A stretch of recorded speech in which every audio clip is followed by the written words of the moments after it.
اسے جہاں سے یہ گواہیاں ملتی ہیں کہ یہ رستہ صاف بھی ہے، کشادہ بھی ہے، اور سب سے بڑی بات یہ کہ سیدھا بھی ہے، اس رستے پہ وہ اطمینان سے چلتا ہے، شوق سے چلتا ہے، بغیر کسی خوف کے بڑھتا چلا جاتا ہے، اور اسے محسوس ہوتا ہے کہ منزلیں قریب آ رہی ہیں، رستے۔ بہت سارے لوگ ہم نے زندگی میں دیکھے جو بیچارے جلدی تھک گئے، ان کے وجود پر تھکاوٹ نے نکاہت طاری کر دی،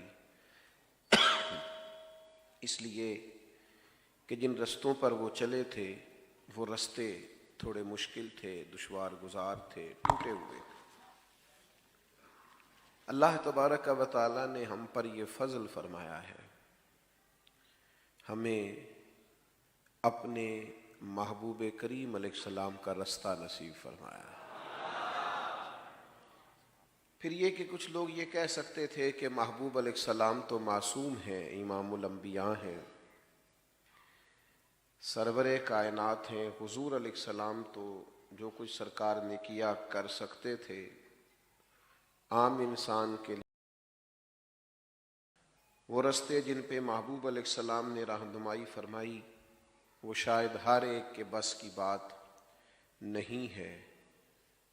حضور کے زمانہ نور میں ہی اللہ نے محبوب کے تربیت یافتہ ہی ایسے لوگ ہمیں عطا فرمائے، فرمایا یہ دیکھو نا، یہ پورے طور میرے محبوب کے رستوں کے مسافر بنے ہوئے اور مکمل ان راہوں پر چل رہے ہیں جن راہوں کا تعین رسول رحمت نے کیا ہے، اور نہ صرف ان راہوں پر وہ چلے بلکہ لوگوں کے لیے انہوں نے مثالیں قائم کر دی کہ اس طرح بھی دنیا میں ہوتا ہے کہ سالوں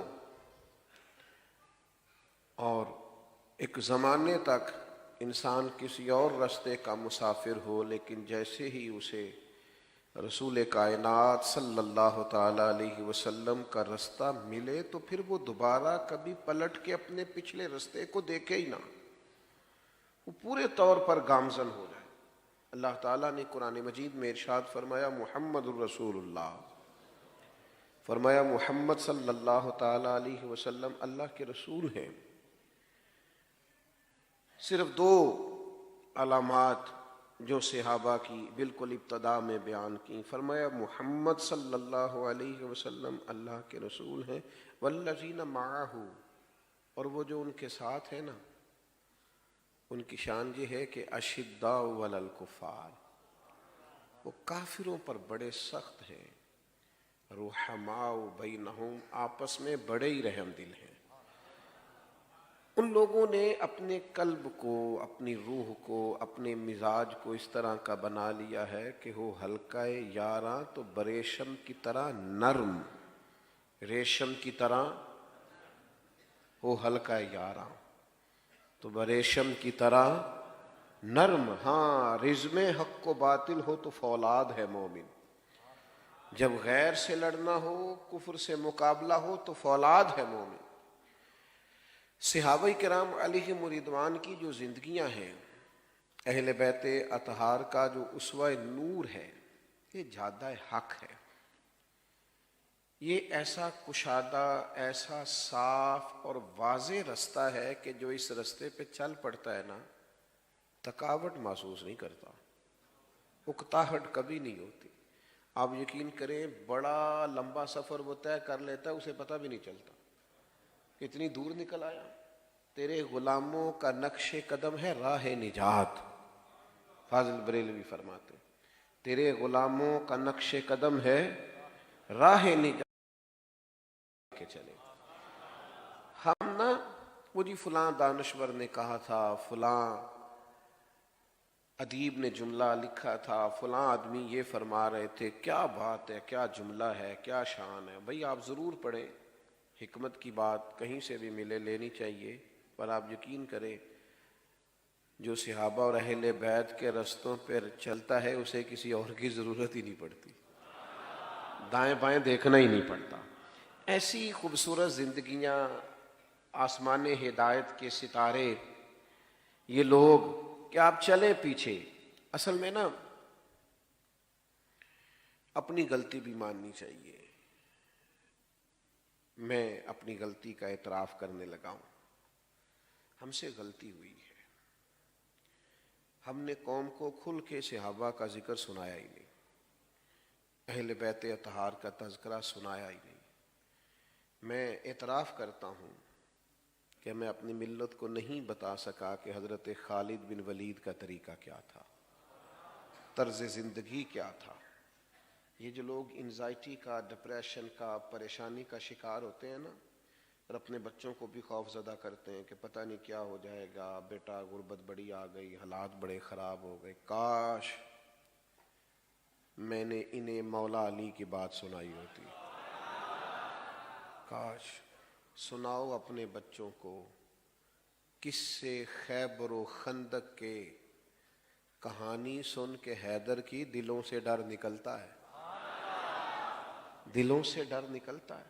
سنایا ہی نہیں. میں آپ سے کہوں کہ مجھے بتائیے حضرت ابو عبیدہ بن جراح کون تھے، تو یہ اعتراض کرنا تو آسان ہے. تو اگر آپ مجھ سے پوچھیں کہ صاحب آپ نے کبھی ان کا ذکر چھیڑا ہی نہیں، آپ ان کا تذکرہ کیجئے نا، جن کو حضور نے امین امت کہا، تو ہم نے ذکر نہیں چھیڑا. حضرت معاذ بن جبل رضی اللہ تعالیٰ عنہ، جن کے بارے میں فرمایا حلال اور حرام کے سب سے زیادہ مسائل یہ جانتے ہیں، لیکن ہم نے ذکر ہی نہیں کیا. ان پر کبھی باقاعدہ خطبہ ہوا ہی نہیں. حضرت زبیر بن عوام جیسے لوگ جن کو حضور نے فرمایا میرے حواری ہیں، حضرت طلحہ بن عبید اللہ جیسی ہستیاں، حضرت عمار ابن یاسر جیسے حسین لوگ.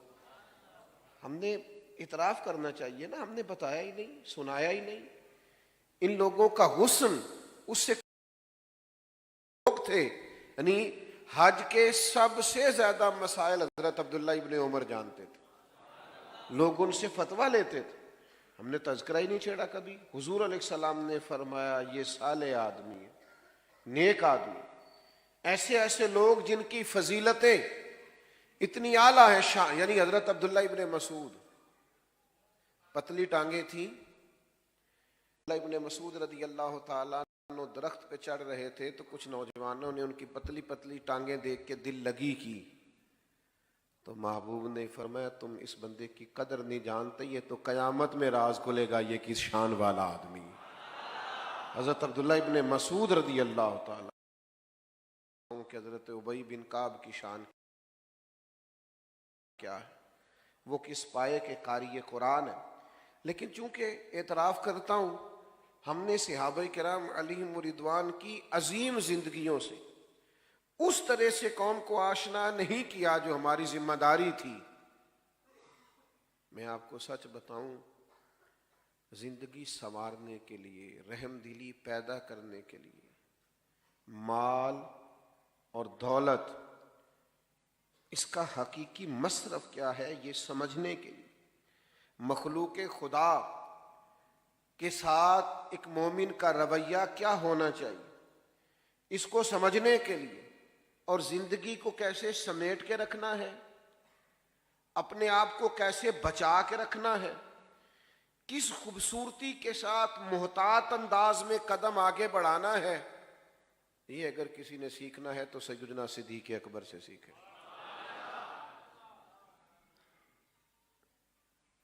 بہت تذکرہ ملے گا آپ کو کتب سیرت میں سیدنا عمر فاروق رضی اللہ تعالیٰ عنہ کے دور خلافت کا، اور اس میں کوئی شک نہیں کہ ایک عظیم پروقار اور مضبوط خلافت سیدنا عمر فاروق نے کی. اسلامی حدود کو 24 لاکھ مربع میل تک پھیلا دیا، بہت ساری فتوحات ہوئیں. لیکن آپ کبھی تاریخ کے ورق الٹ کر دیکھیے، آپ کو پتہ چلے گا کہ یہ جو مضبوط خلافت حضرت عمر نے کر کے دکھائی ہے نا، یہ مضبوط خلافت انہیں دی سیدنا صدیق اکبر نے. وہ جو فتنے سر اٹھا رہے تھے ان کا سر وقت پہ کچل دیا، جو پیچیدگیاں پیدا ہو رہی تھیں وہ ساری وقت پر سیدنا ابوبکر صدیق نے ختم کر دی. ایک بہترین نظام خلافت بنا کر جناب عمر کو دیا. اب انہوں نے چلانا تھا، انہوں نے بھی کمال کر کے چلایا. کچھ چیزوں میں بڑے ہی رسیلے تھے، سجیلے تھے سیدنا صدیق اکبر، بڑے سمجھدار تھے، معاملہ فہم تھے، چیزوں کو سمجھتے تھے۔ ایک تو لوگوں کا خیال ہے مال کمانا فن ہے، لوگ سائیڈ بزنس کرتے ہیں، دیکھتے ہیں کون کامیاب چل رہا ہے، اس سے جا کے گزارش کرتے ہیں کہ یار مجھے بھی شامل کر لیں، پھر دیکھتے ہیں آج کل کون سا کاروبار ٹھیک ہے، اس کاروبار میں شامل ہو جاتے ہیں۔ لوگوں کا خیال ہے پیسے کمانا فن ہے، لیکن بزرگ فرماتے ہیں کہ کمانا بھی فن ہے پر خرچ کرنا اس سے بڑا فن ہے، یعنی کہاں لگانا ہے، کس ترتیب سے لگانا ہے، بندہ کنجوسی سے بھی بچے اور اسراف بھی نہ ہو، اور وہ مال کو صحیح جگہ پہ خرچ کرنے میں کامیاب ہو جائے، یہ بھی فن۔ اور یہ بھی یاد رکھیے گا کہ آپ نے محنت سے کمایا ہے، آپ کے پاس حلال کا ہے، جائز ہے، ایک ایک روپیہ جائز ہے، پھر بھی مالک آپ نہیں، کیونکہ مالک ہوتے تو حساب تو نہ دینا پڑتا، مالکوں نے کبھی حساب نہیں دیا، لیکن یہ جو ہمارے پاس ہے ثم لتسألن یومئذ عن النعیم، ایک ایک نعمت کا سوال ہوگا۔ اور صحیح بخاری میں موجود ہے، حضور فرماتے ہیں قیامت میں اللہ یہ بھی پوچھے گا کمایا کہاں سے تھا اور یہ خرچ کہاں کیا تھا، چونکہ ہم مالک حقیقی کمانے، میں نے کہا جائز طریقے سے کمانے کے بعد بھی ہم اس کے حقیقی مالک، چونکہ مالک اللہ ہے تو اللہ کی رضا کے مطابق خرچ کرنا پڑے گا۔ حضرت صدیق اکبر کا کمال یہ ہے کہ کمال طریقے سے کمایا، پر اس طرح خرچ کیا کہ خرچ کر کے اللہ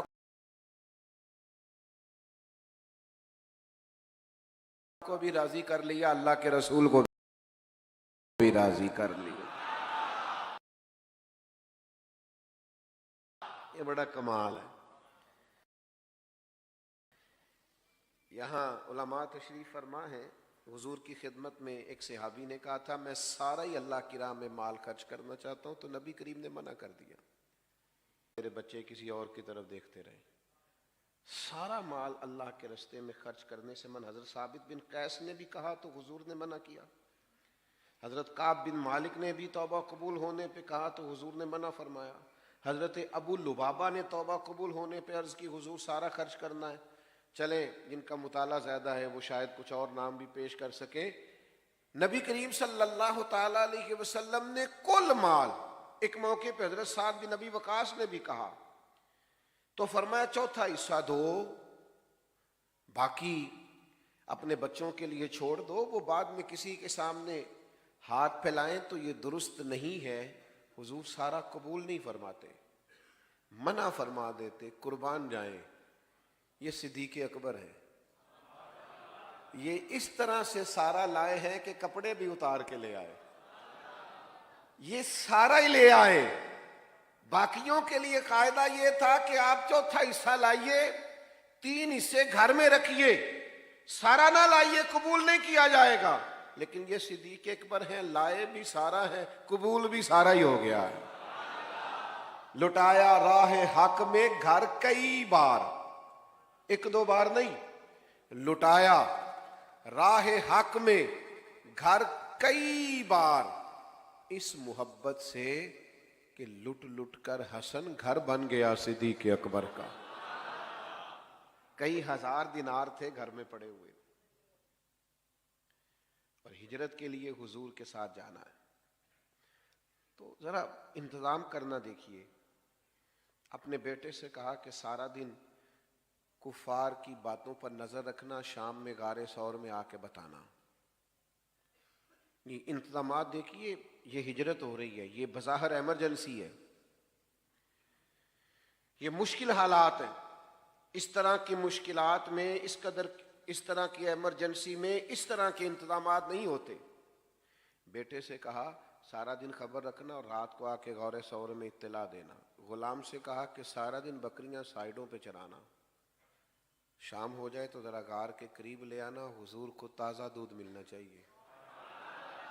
بیٹی سے کہا کہ بیٹا شام ہو جائے، حاجی نا وہ چلے جاتے ہیں، کئی انتظامات کرتے ہیں، صبح 2-3 پانی کی بوتلیں ساتھ لیں اور ذرا جلدی جلدی گئے دھوپ نکلنے سے پہلے، اور جب غار ثور سے واپس آتے ہیں تو پھر وہ اپنی کرامات بھی سناتے ہیں کہ میں پہنچ گیا اور میں اتنے منٹ میں گیا اور میں اتنی جلدی. چلے اچھی بات ہے, آپ سنائیے, کوئی حرج نہیں.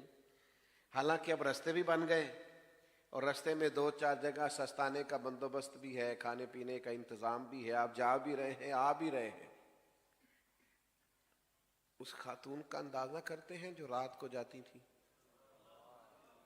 لوگ سو جاتے جاتی تھی, اور اس طرح جاتی تھی کہ رستہ بھی نہیں تھا. حضرت اسماء بنت ابی بکر صدیق, والد کا حکم ہے کہ تازہ کھانا محبوب کو پہنچانا ہے. یہ بندوبست دیکھیے, کئی ہزار دینار گھر میں موجود تھے جب ہجرت کے لیے جا رہے تھے, وہ سارے ساتھ لے لیے. لٹایا راہ حق میں گھر کئی بار, وہ سارے لے لیے. اور والد نابینا ہے, جناب اسماء سے کہا کہ چھوٹے چھوٹے روڑے ڈال کے اوپر اس کے بوریا ڈال دینا, اور اگر والد پوچھے زیادہ پیسے تو نہیں لے گئے تو ان کا ہاتھ لگوا دینا. انہیں محسوس ہو کہ رقم یہی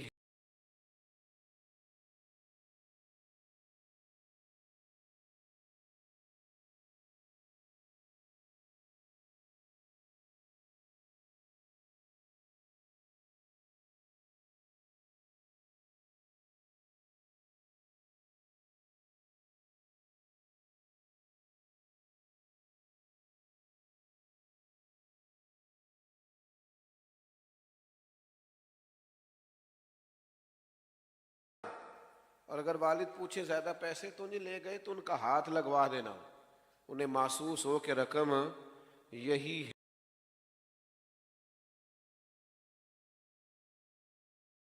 ہے. اس دن بھی سارے ہی ساتھ لے گئے.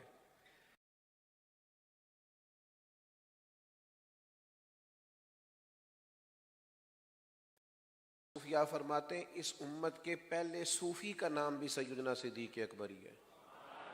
گھر کیا چھوڑ کے آئے ہو؟ تو جواب تو یہ تھا نا کہ سارا لے آیا ہوں, لیکن حضرت صدیق اکبر صوفی ہے نا, عرض کرنے لگے حضور گھر اللہ چھوڑ آیا ہوں, اللہ کا رسول چھوڑ آیا ہوں, بھرا ہوا ہے گھر میرا, بھرا ہوا گھر, اللہ اور اس کا رسول موجود ہے, رب رسول کا نام ہمارے پاس موجود ہے. تو یہ دیکھیے خرچ کرنا بھی ایک کمال ہے, یعنی آپ خرچ کر کے اللہ کی رضا حاصل کر رہے. پھر ان کی زندگی کا ایک اہم پہلو ہے اللہ کی مخلوق سے محبت کرنا. غریب سیانے نہیں ہوتے, چونکہ عقل مند ہونے کے لیے بھی پیسوں کی ضرورت ہے. ہمارے پنجابی میں ایک مثال ہے کہ جی دے گھر دانے اور دے کملے بھی سیانے, یعنی کہ جس کے جیب میں پیسے ہوں وہ باولا بھی ہو نا تو وہ سیانا ہی ہوتا ہے.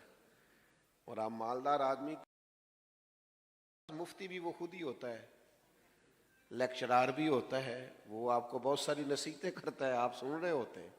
اس کی خوبی کیا ہے کہ اس کے پاس تو وہ دیتا ہے. وہ تو کئی مالدار تو اللہ ماشاء اللہ ایسے ہوتے ہیں, وہ مشورے دے دے کے پریشان کر دیتے ہیں, اتنے زیادہ مشورے. غریب سمجھدار نہیں ہوتا, وہ غلطیاں کرتا ہے, بار بار کرتا ہے, کیونکہ میری غربت نے کیا مجھ کو زمانے میں بدنام. وہ تیری دولت ہے جس نے تیرے سے بھی دولت بھی. غریب بہت ساری کمزوریاں کمیاں دکھاتا ہے. حضرت عبداللہ ابن مسعود, غالباً حضرت ابو مسعود انصاری رضی اللہ تعالیٰ عنہ سے صحابی ہیں, انہوں نے عرض کیا تھا حضور میں اپنے غلام کو کتنا کو معاف کروں ایک دن میں؟ تو محبوب نے فرمایا 70 دفعہ تو معاف کرنا چاہیے ایک دن میں. بڑا مشکل کام ہے, 7 دفعہ نہیں معافی دیتے لوگ. یہ کہ مخلوق سے پیار, اللہ کے بندوں سے محبت, یعنی انہیں پتا چلا کہ حضرت بلال حبشی رضی اللہ تعالیٰ عنہ کو تکلیف دی جا رہی. عجیب معاملہ تھا کہ ایک غلام کو آزاد کرنا اور اس طرح سے مہنگے داموں خریدنا اور آزاد کرنا, یہ بڑا انوکھا کام تھا. آپ قرآن مجید کا 30واں پارہ پڑھیے. کچھ لوگوں نے تو یہ کہنا شروع کر دیا تھا کہ ابو بکر صدیق پر کوئی احسان لگتا ہے بلال حبشی کا, ورنہ اتنے بڑے پیسے مفسرین نے لکھا ہے. لوگوں نے کہنا شروع کر دیا کہ اتنے سارے پیسے خرچ کر کے غلام کو آزاد کرانا سمجھ میں نہیں آتا. لگتا ہے ان پر کوئی احسان ہے، تو اللہ نے قرآن مجید میں فرمایا کوئی احسان نہیں، وہ تو رب کی رضا چاہتے ہیں۔ بھائی مخلوق سے محبت محض اللہ کی رضا کے لیے، محض اللہ کی رضا کے لیے۔ آپ کے والد نے آپ سے کہا بھی، اور صرف حضرت بلال حبشی کو نہیں خریدا، کئی غلاموں کو خریدا، والد نے کہا بھی کہ بلال آپ کچھ ایسے لوگوں کو خریدیں جو بعد میں آپ کا احسان مانتے ہوئے آپ کے کام بھی آئیں۔ تو حضرت صدیق اکبر نے کہا میں جو کر رہا ہوں رب کی رضا کے لیے کر رہا ہوں۔ اور اس پر تھوڑی معنویت پیدا کی زندگی میں، معنویت، یعنی 3 دن ہوئے تھے حضرت صدیق اکبر کے وصال کو۔ حضرت عمر فاروق رضی اللہ تعالیٰ عنہ امیر المومنین بنے، تو حضرت عمر فرماتے 3 دن ہوئے تھے ابھی ان کے وصال کو، تو 2-3 بچیاں چھوٹی چھوٹی روتی ہوئی آئیں اور مجھ سے آن کر کے کہنے لگی کہ آپ خلیفہ بنے ہیں۔ میں نے کہا میری ڈیوٹی لگی ہے، تو کہنے لگی چلیے پھر عصر کے بعد ابو بکر صدیق ہمارے گھر آیا کرتے تھے۔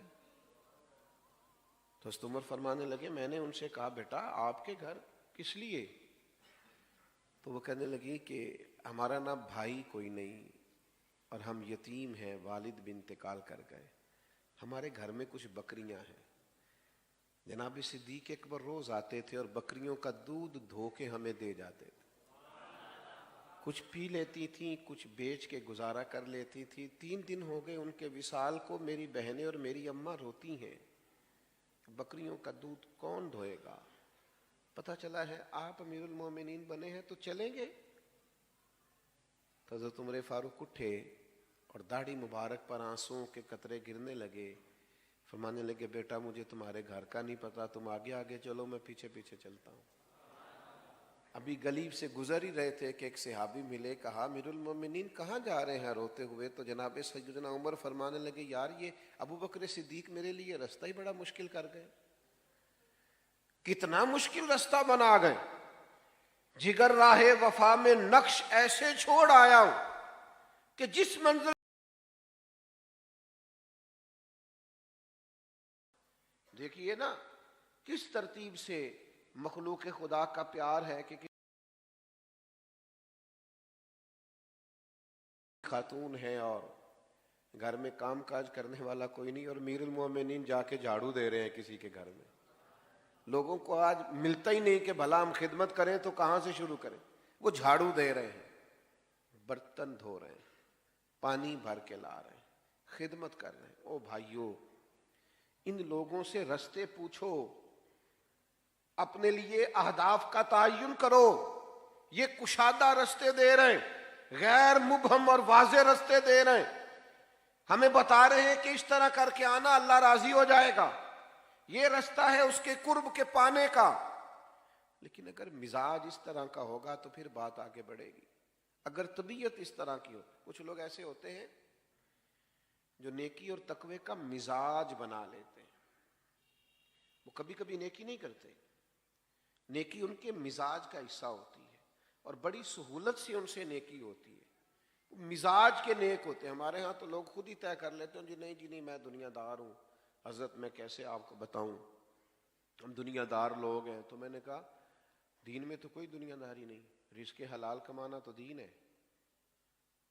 سچا تاجر تو قیامت کے دن نبیوں کے ساتھ ہوگا۔ آپ نے کس کو دنیا بنا لیا ہے؟ ہاں آپ بددیانتی نہ کیجیے، یہ دنیا داری ہے، جھوٹ نہ بولیے، یہ دنیا داری ہے، دھوکہ نہ دیجیے، یہ وہ چیزیں ہیں جو دنیا داری کے عرف میں آج کل غلط طریقہ اختیار کر کے کسی چیز کا حصول کرنا، یہ تو دنیا داری ہے۔ لیکن آپ سراپا نیکی بنیے، مزاج نیکی والا ہو، طبیعت نیکی والی ہو۔ نیکیاں تو ہر روز انسان کے پاس موجود ہوتی ہیں، دین نے تو ہر وقت خیر کرنے کا کہا ہے، نیکیوں میں ایک دوسرے سے سبقت لے جانے کا کہا ہے۔ مزاج نیکی کا ہو، طبیعت نیکی کی ہو، ارادہ نیکی کا ہو، حسن نیت کے ساتھ انسان آگے بڑھنا چاہتا ہو تو اس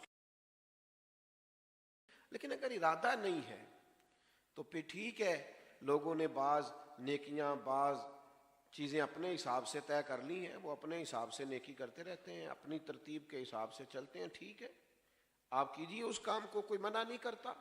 اور بعض ایسی چیزوں کو بھی لوگ نیکی بناتے ہیں جس کو ترجیحاً بعد میں ہونا چاہیے تھا، اور ترجیح فرائض کو، واجبات کو دینا چاہیے تھی۔ اپنے حساب سے لوگ نیکیوں کو طے کرتے ہیں، لیکن جن کا مزاج پرہیزگاری والا ہونا، یعنی حضور نے فرمایا، یہ دیکھیے گا ذرا، فرمایا آج جنازے میں شرکت کس کس نے کی ہے؟ تو حضرت صدیق اکبر عرض کرنے لگے، حضور آپ نے پوچھا ہے تو بتا دیتا ہوں، میں آج جنازے میں گیا تھا۔ بھئی آج مسکین کو کھانا کس کس نے کھلایا؟ یا رسول اللہ یہ توفیق بھی اللہ نے مجھے عطا کی ہے۔ حضور نے پوچھا آج نفلی روزہ کس کس نے رکھا ہے؟ تو حضرت صدیق اکبر عرض کرنے لگے، حضور آپ کے غلام کو اللہ نے توفیق عطا فرمائی۔ آپ بات کو سمجھیں۔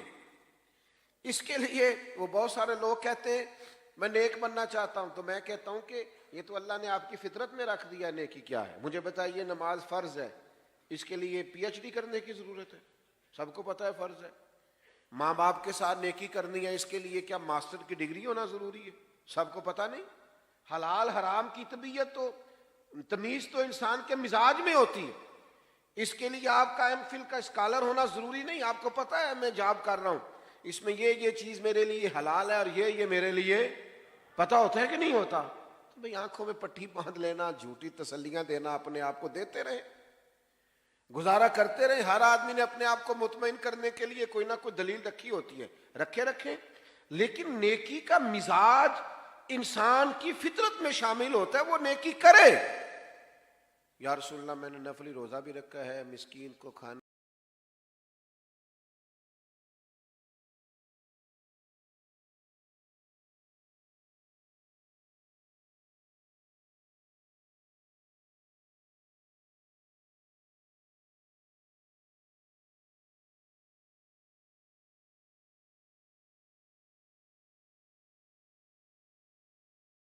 انسان کی فطرت میں شامل ہوتا ہے، وہ نیکی کرے۔ یا رسول اللہ میں نے نفلی روزہ بھی رکھا ہے، مسکین کو کھانا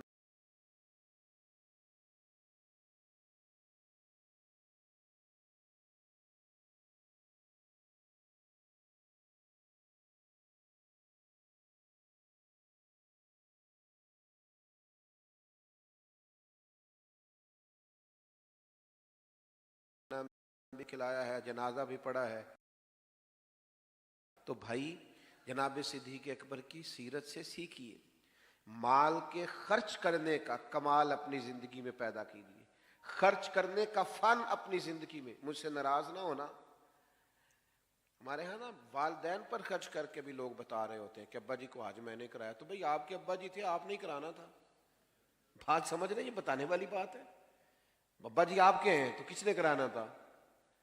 نوجوان نے عرض کی، یا رسول اللہ مجھ سے میرے والد میرا مال مانگتے ہیں۔ تو شارحین حدیث نے لکھا ہے یہ وراثت کا مال نہیں تھا، اس کا اپنا کمایا ہوا۔ ابا جی مانگتے ہیں، تو حضور نے جواب کیا دیا؟ فرمایا تو بھی اپنے باپ کا ہے، تیرا مال بھی تیرے باپ کا ہے، مانگنے کی کیا بات ہوئی؟ تو خرچ کرنے کا فن زندگی میں سیکھیے کہ اگر آپ تھوڑا سا خرچ کر کے ماں باپ کو راضی کر سکتے ہیں، آپ اللہ کی مخلوق کی خدمت کر سکتے ہیں، تو اس فن کو سیکھیے، اس پر عمل کیجیے۔ اور دوسرا میرے عزیز، مخلوق خدا سے خدمت کیجیے تو اللہ کی رضا کے لیے۔ بندوں کے شکریہ کا مزاج ان کے لیے تو ظاہر ہے اور طرح کا لوگوں کا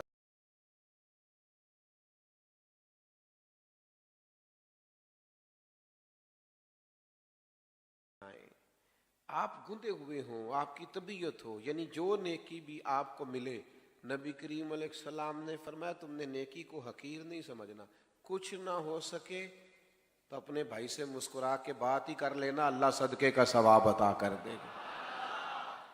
نیکیاں اکٹھی کرتے رہو۔ تو صحابہ کی زندگیاں کشادہ رستوں کا پتہ دیتی ہیں، صاف ستھرے رستوں کا تعین ہے۔ یہ جو لوگ کہتے ہیں نا کہ ہم کدھر جائیں اور کس طرح چلیں، تو بھائی ادھر آؤ اور اس طرح چلو، جو رستہ ان لوگوں کا ہے، تیرے غلاموں کا نجات، وہ کیا بھٹک سکے جو یہ سراغ لے کے چلے، اس رستے پہ چلیے، صحابہ اور اہل بیت کے طریقوں پر عمل کیجیے۔ اور ایک بات ہمیشہ اپنے ذہن میں رکھیے کہ ہمیں ان سے سیکھنا ہے، ان کی ڈگریاں نہیں چیک کرنی۔ نہیں سمجھ آئی مسئلے کی؟ ٹیچر آیا نا کلاس میں پڑھانے کے لیے، بات ختم کرنے لگا تھا تو ایک بات ذہن میں آ گئی، میں نے کہا کر دوں. ٹیچر آئے نا، چلیں آپ سمجھ لیں کہ فرسٹ ایئر کی کلاس بیٹھی تھی تو ٹیچر نے آ کے کہا اردو کی کتابیں نکالیے. تو اردو کے ٹیچر آئے تو اب ایک صاحب اٹھ کے پوچھیں ان سے کہ سر آپ پڑھانے کے لیے آئے ہیں تو آپ ایم اے اردو ہیں، اور اگر آپ ایم اے ہیں تو پھر آپ یہ بتائیے کہ ایم فل کیا ہوا ہے آپ نے، اور اگر آپ نے ایم فل کیا ہوا ہے تو یہ بتائیے آپ میرٹ پہ ہیں کہ سفارش. میرا خیال ہے ٹیچر ہاتھ باندھ کے سوالوں کے جواب دے گا. وہ کہے گا تو نکلنا کلاس سے پہلے باہر. اللہ کے بندے، یہ مجھ سے پرنسپل سوال کرے تیرا حق نہیں بنتا. بات کی سمجھ آ رہی ہے؟ یہ تیرا حق، یہ مجھ سے پرنسپل پوچھے گا تو کون ہے، تو شاگرد ہے.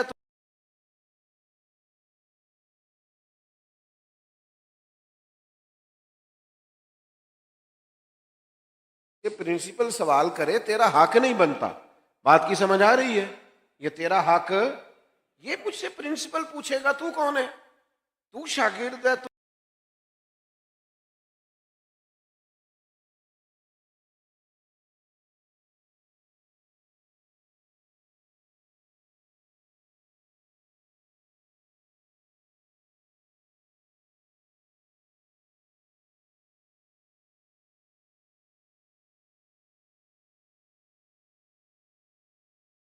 یہ پرنسپل سوال کرے تیرا حق نہیں بنتا. بات کی سمجھ آ رہی ہے؟ یہ تیرا حق، یہ مجھ سے پرنسپل پوچھے گا تو کون ہے، تو شاگرد. کشادہ رہیں گے. اللہ تعالیٰ توفیق عمل عطا کرے. آخر دعوانا اللہم صلی علی سیدنا و مولانا محمد معدن الجود والکرم وآلہ وبارک وسلم. اللہ ہماری حاضری قبول فرما. جناب سیدنا صدیق میں غلاموں کا نذرانہ قبول فرما. ان کے رستوں، ان کے طریقوں پر چلنے کی توفیق عطا فرما. ہمارے گناہوں کو معاف فرما. ہماری غلطیوں سے درگزر فرما. علم نافع، عمل صالح کی توفیق عطا فرما. سجدوں کا ذوق، عبادتوں کا شوق، اپنی یاد کی توفیق عطا فرما. اللہ کریم بیماروں کو شفا عطا فرما. مقروضوں کو بار قرض سے رہائی نصیب فرما. تنگ دستوں کے رزق میں وسعت فرما. امت کے حق میں رحمت والے فیصلے فرما. عالم اسلام کی مدد فرما. جن دوستوں نے اس بزم حسن کو سجایا، جو تشریف لائے، سب کو برکات عطا فرما. رب اغفر وارحم وانت خیر الراحمین. وصلی اللہ تعالی علی حبیبہ سیدنا و مولانا